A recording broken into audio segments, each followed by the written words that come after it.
ዋጓን ዩቲዩብ ዋጓን ገነርስ ዋጓን አርሰናላውያን እንደምን አደራችሁ እንደምን ዋላችሁ እንደምን አመሻችሁ በያላችሁበት ሀገር ሰዓት አቆጣጠር እንደምን ከረማችሁ። ሳሚ ነኝ። ለማታውቁኝ የዩቲዩብ ቻናሌ ስም ሳሚ ገነር ይባላል። አርሰናልን የምትወዱ የአርሰናል ደጋፊዎች እንዲሁም የሌላ ክለብ ደጋፊ መሆናችሁ ስለ አርሰናል መስማት የምትፈልጉ ምን ጠብቃላችሁ? ሰብስክራይብ በማድረግ ቤተሰብ መሆን ትችላላችሁ። ነባሮች ላይክ፣ ሼር ኮመንት ላይ ደግሞ ሀሳብ አስተያየታችሁን በመስጠት ዩቲዩብ ቻናላችንን ሞቅ ደመቅ እንድታረጉልን ስል በአክብሮት ጠይቃለሁ። እንግዲህ ተመልሰናል በ11ኛ ሳምንት እንግሊዝ ፕሪሚየር ሊግ መርሃ ግብር ፕሪቪው ወይም ደግሞ ቅድመ ጨዋታ ትንታኔ ማለት ነው። ከዛ በፊት ግን አሁንም ሌላ ቻንስ አግኝታችኋል የአርሰናልን ኦተንቲክ ማሊያ ለማሸነፍ። ህጉ እንዳለ ነው። ጥያቄ ጠይቃለሁ። አዲስ ከሆናችሁ ይሄን ቪዲዮ የምትመለከቱ ከዚህ በፊት ይሄን ቻሌንጅ ለማታውቁት አሁን የምሰራው ቪዲዮ ከ5000 በላይ ቪው እና ከ100 በላይ ላይክ ካገኘ በኮመንት ላይ የምጠይቀውን ጥያቄ ለመለሰ ሰው የማሊያ ኦተንቲክ ተጫዋቾቹ የሚለብሱትን ኦተንቲክ ማሊያ በፈለጉት ስም በፈለጉት ቁጥር አሰርቼ የሚሸልም ይሆናል ማለት ነው። ጥያቄውን ይመልሱ ይሸለሙ። ሼር እያደረጋችሁ ደግሞ ቻሌንጁን እንድትሞሉት ስል በአክብሮት ጠይቃለሁ። ምክንያቱም ሽልማቱን ለመውሰድ ግዴታ ያልኩት ቻሌንጅ መሙላት አለበት ማለት ነው። ተመልሰናል። እንግዲህ በእንግሊዝ ፕሪሚየር ሊግ 11ኛ ሳምንት መርሃ ግብር አርሰናል ከሜዳው በመውጣት ዘ ስቴዲየም ኦፍ ላይት ሰንደርላንድን የሚያስተናግድበት የፕሪሚየር ሊግ ጨዋታ ይጠበቃል ማለት ነው። ስለዚህ ጨዋታ አንዳንድ ነገር ለማለት ነው የመጣሁት። ስለ ጨዋታው ግን ስያሜ ስጠው ካላችሁኝ ግራኒት ዣካ ደርቢ ብየዋለሁ። እንግዲህ ምክንያቱም ሰንደርላንድ በዘንድሮ ወደ ፕሪሚየር ሊግ ማደጋቸውን ተከትሎ እጅግ በጣም ወደ 11 የሚጠጉ ተጫዋቾችን አስፈርመዋል። ከዛም መሃል አንደኛው የቀድሞ የአርሰናል ተጫዋች ግራኒት ዣካ ይጠቀስበታል። ስለዚህ ግራኒት ዣካ ደርቢ ብየዋለሁ።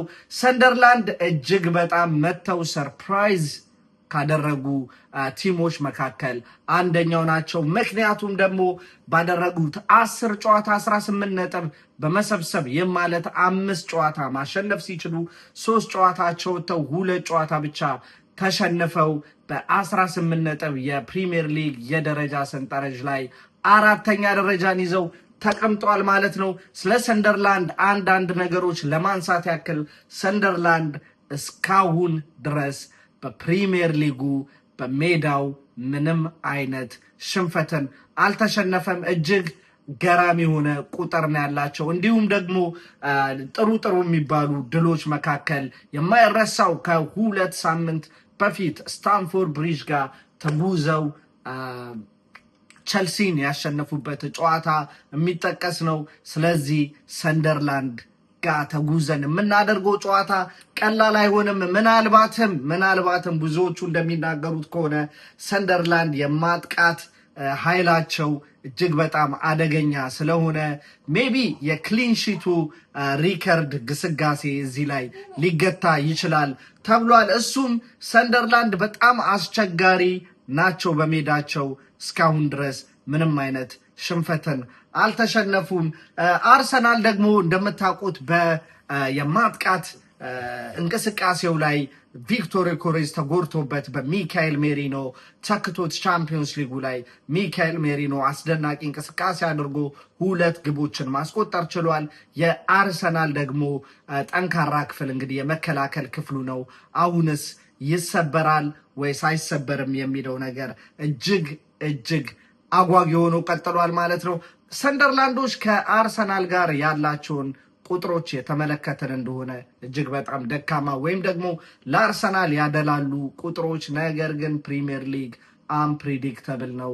ስፔሻሊ የዘንድሮ ሰንደርላንድ ይለያል።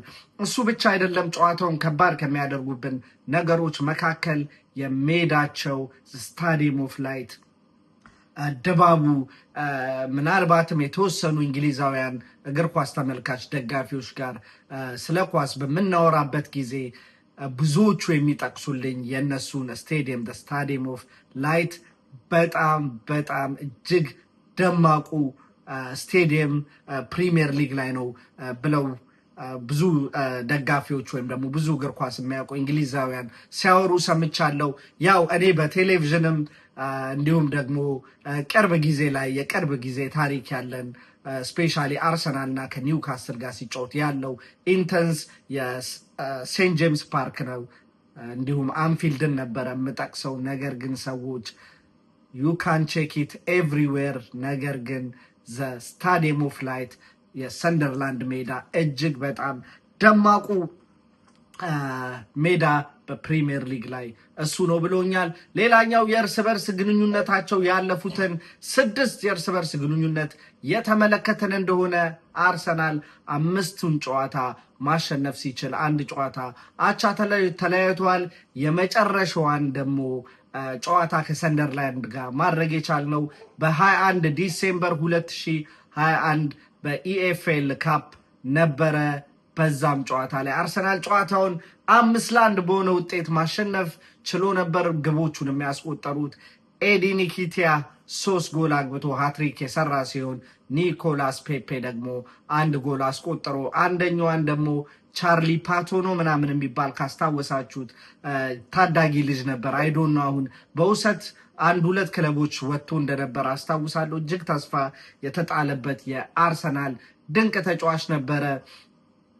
እሱ አስቆጠሮ 5-1 በሆነ ውጤት ማሸነፍ ችለናል። እንዲሁም እነሱ ለመጨረሻ ጊዜ አርሰናልን ማሸነፍ የቻሉት በ2012 ነበረ። እዚህ ጋር ያዙልኝ። አሁን ጥያቄን እጠይቃለሁ ማለት ነው።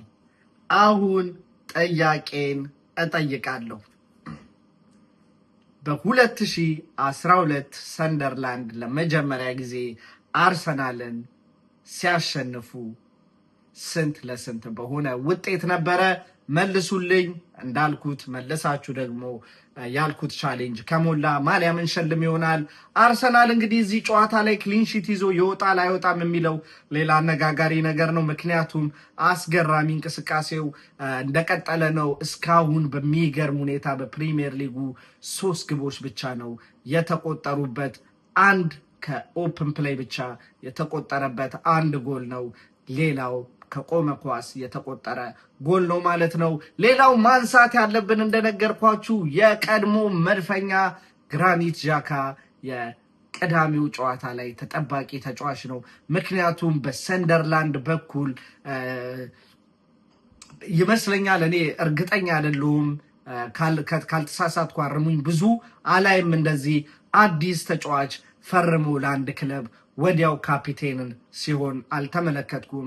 በሰንደርላንድ በኩል ግን ግራኒት ዣካ የቡድኑ አምበር በመሆን እየመራው እንግዲህ ወደ ሜዳ የሚገባ ይሆናል።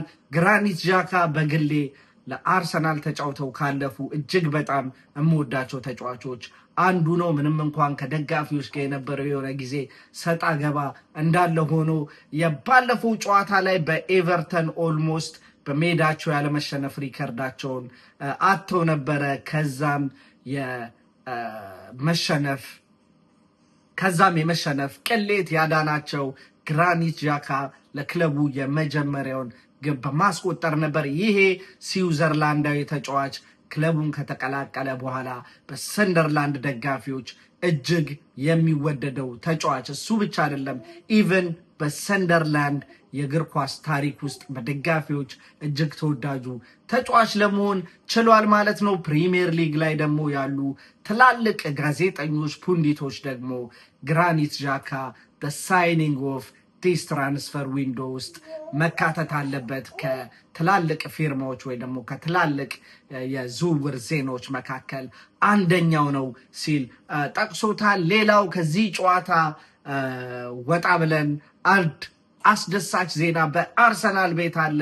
እርሱም ጋብሪኤል ጄሱስ ወደ ግሩፕ ትሬኒንግ ወደ ሳር ልምምድ ተመልሷል። አርሰናላውያን እንኳን ደስ አላችሁ። እውነት ለመናገር በጣም እንደ እግር ኳስ ተጫውቶ እንዳደገ እግር ኳስ ተጫዋች ሆኖ ወይም ደግሞ እግር ኳስ ተጫዋች ለመሆን ፍላጎት ድሪም አድርጎ እንደኖረ ሰው የተጫዋቾች ጉዳት ምን ያህል ፊል እንደምታረጉት ባላቅም በኔ በኩል ለጋብሪኤል ጄሱስ በጣም እድለኛ አልነበረም። በተደጋጋሚ በጉዳት ምክንያት ከሜዶች ርቋል። አርሰናልን ካገለገለበት ይልቅ በጉዳት ከሜዳ ርቆ የቆየባቸው ጊዜያቶች ይበልጣሉ።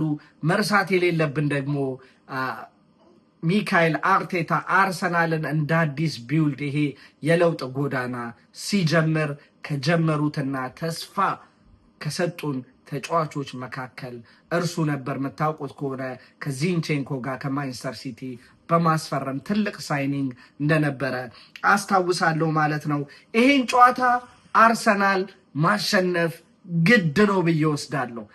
ግድ ነው። አይኖ ቢሸነፍም እንደመጣበት ወይም ደግሞ ነጥብ ቢጥልም እንደመጣበት የአሸናፊነት መንገድ ያን ያህል ብዙም ቅር ማያሰኝ ሊመስል ይችላል።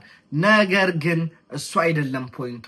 አሁንም ከተከታዮቻችን ጋር ያለውን ነጥብ ርቀት ማራቅ እንችላለን። አንደኛው ተከታያችን ራሱ ሰንደርላንድ አራተኛ ቦታ ላይ ምንም እንኳን ለዋንጫ ፉክክሩ ትልቅ ግምት ባይሰጠውም ነገር ግን አሁን ባለው በደረጃ ሰንጠረዥ አራተኛ ደረጃ ላይ ስለሚገኝ ከነሱ ጋር ያለንን ጋፕ ለማስፋት ይጠቅማል።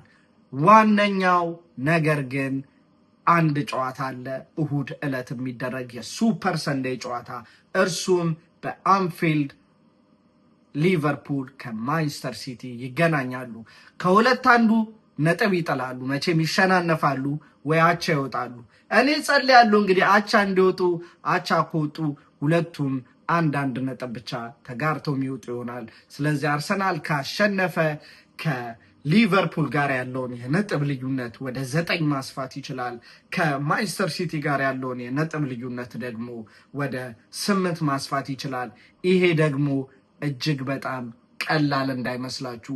3 ጨዋታ አርሰናል መሸነፍ አለበት ማለት ነው በሊቨርፑል ለመበለጥ ከአቻ ለመሆን ለመበለጥ ሳይሆን አቻ ለመሆን ሊቨርፑልን ባይዘዌ ሳይሸነፉ መቀጠል ይኖርባቸዋል።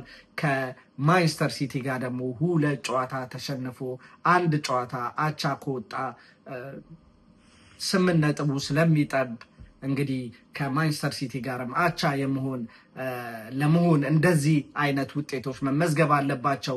ቀጣይ ደግሞ ከሰንደርላንድ ከተጫወትን በኋላ ኢንተርናሽናል ብሬክ ለ2 ሳምንት ይገባና ከምንወደው የፕሪሚየር ሊግ መርሃ ግብሮች ርቀን ኢንተርናሽናል ብሬክ ስንመለስ ግን ከባድ ጨዋታዎች አሉብን። በሜዳችን ኖርዝ ለንደን ደርቢ ፈተና እንጀምራለን። ከዛም ሳምንቱ አጋማሽ ላይ ደግሞ ከባየር ሙኒክ ጋር ቻምፒዮንስ ሊግ ፍልም ያለብን። ከዛም በመቀጠል ከሊቨርፑል ጋር ከቸልሲ ጋር በስታምፎርድ ብሪጅ የምናደርገው ሌላ ጨዋታ አለ። በተከታታይ የሚመጡ አደገኛ ጨዋታዎች ስላሉ እነሱ ጋር አቻ እንኳን ወተን ነጥብ ብንጥል ብለን ኳልኩሌሽኑን ለመስራት ይሄን ጨዋታ ማሸነፍና ከተከታዮቻችን ጋር ያለውን ርቀት ማስፋት አለብን። ሌላኛው እንደ ተከታይ ከወሰዳችሁት አይዶኖ ብዙዎቻቸው ስፔሻሊ አንዳንድ ጋዜጠኞች አይዶኖ ምን እንዳዩ ማንቸስተር ዩናይትድንም ለምን የዋንጫ ፉክክሩ ላይ አይካተትም ሲል ቅሬታ ያሰምተው ነበር። 3 ጨዋታ አሸነፈ በተከታታይ ብለው፣ ነገር ግን ባለፈው ጨዋታቸው ወጥቶ ያም ልጅ እንግዲህ የፀጉር መቆረጥ ቻሌንጁ አሁንም ሳይሳካለት እንደቀረ ይታወቃል። በዚህ ሳምንት ማንቸስተር ዩናይትድም ወይም ደግሞ ሌላኛው ተቀናቃኛችን የኖርዝ ለንደን ተጋጣሚው ቶትናም እና ማንቸስተር ዩናይትድ የሚያደርጉት ጨዋታ ስላለ እዚህም ጨዋታ ላይ ከሁለት አንዱ ይሸነፋሉ ወይ አቻ ወጥተው ሌላ የነጥብ ጋፕ የሚፈጠርበት ሳምንት ስለሚሆን ይሄን ጨዋታ ማሸነፍ ግድ ነው። በሰንደርላንድ በኩል አጥቂያቸው እጅግ ግዙፍ አጥቂ አለ።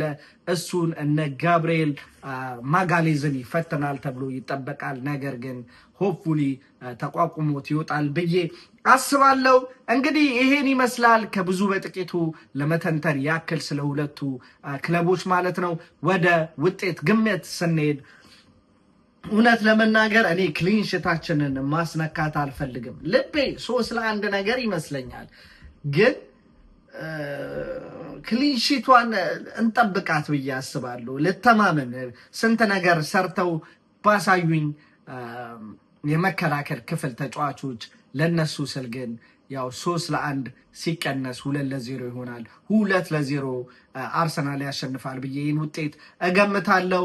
እንግዲህ እናንተም የምትፈልጉትን ግምት ኮመንት ሴክሽን ላይ መገመት ትችላላችሁ። ለመሸለም ግን ጥያቄው ሌላ ነው። አሁንም ላስታውሳችሁ ለመጨረሻ ጊዜ በ2012 ሰንደርላንድ አርሰናልን አሸነፈ። ያ ስንት ለስንት በሆነ ውጤት ነው? ይመልሱ። ቻሌንጁን ሼር በማድረግ ለጓደኞቻችሁ ለአርሰናል ደጋፊዎች ብዙ እንዲታይ ያደርጉ። ከዛም በኋላ የተዘጋጀችውን ወይም ደግሞ በፈለጋችሁት አይነት ዲዛይን የማሰራላችሁን ኦተንቲክ የአርሰናል ማሊያ ይሸለሙ።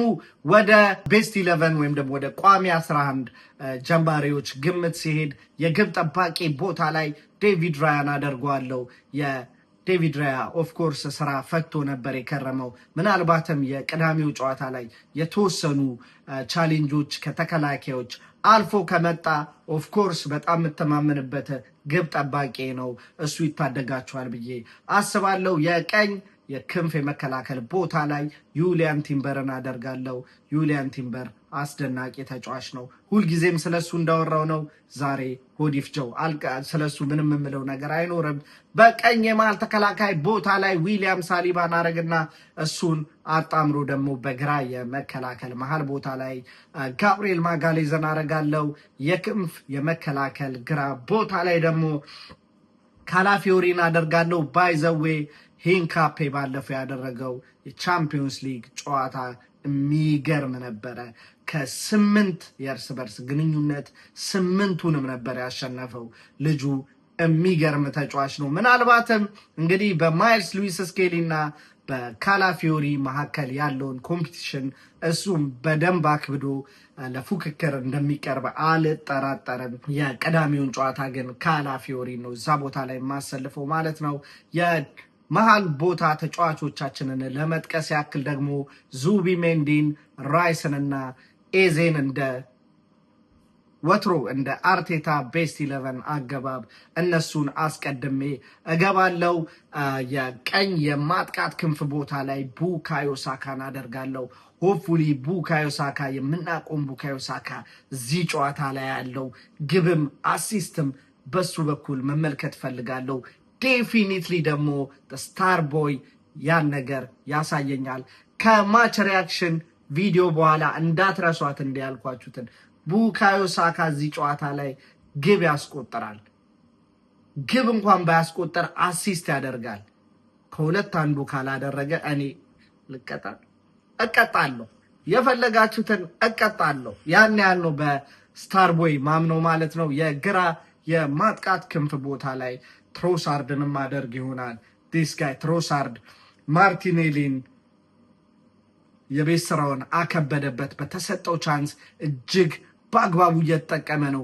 ስፔሻሊ ወደ መሃል የሚያሻግራቸው ወደ ፔናልቲ ቦክስ ላይ የሚልካቸው ተሻጋሪ ኳሶች በጣም ነው የምወድለት። እንደነዛ አይነት ኳሶች በማርቲኔሊ በኩል አንመለከትም። ማርቲኔሊን ለመውቀስ ሳይሆን ማርቲኔሊ በብዛት ተጫዋችን ድሪብል አድርጎ ወይ በፍጥነቱ አልፎ ሰብሮ መግባት የሚወድ ተጫዋች ነው። ብዙ ክሮስ ሲያደርግ የምንመለከተው ተጫዋች አይደለም። ትሮሳርድ ግን አስደናቂ ኳሶችን ወደ ፔናልቲ ቦክስ በመላክ እንግዲህ አይታችሁታል። የቻምፒዮንስ ሊግ ጨዋታው ላይ ለሜሪኖ አሲስት ያደረገው እዚህም ጨዋታ ላይ እንደዛ አይነት ኳስ አሲስት ሊያደርግለት ይችላል ብዬ አስባለሁ። ምክንያቱም ነምበር 9 ቦታ ላይ ሚካኤል ሜሪኖ ይጀምራል ብዬ አስባለሁ። አይመስለኝም ቪክቶር ዮኮሬዝ ከጉዳት ያገገመ ምናልባትም ለተወሰኑ ሳምንታት ከሜዳ የምናጣው ይሆናል ማለት ነው። ለዛሬ የመጣሁበት አርዕስት ይህን ይመስላል። ምን ጠብቃላችሁ? አረ ላይክ እያደረጋችሁ ሼር፣ ኮመንትም ተሳተፉ። ይሸለሙ። አማውት ፒስ ካሞን ዩ ገነርስ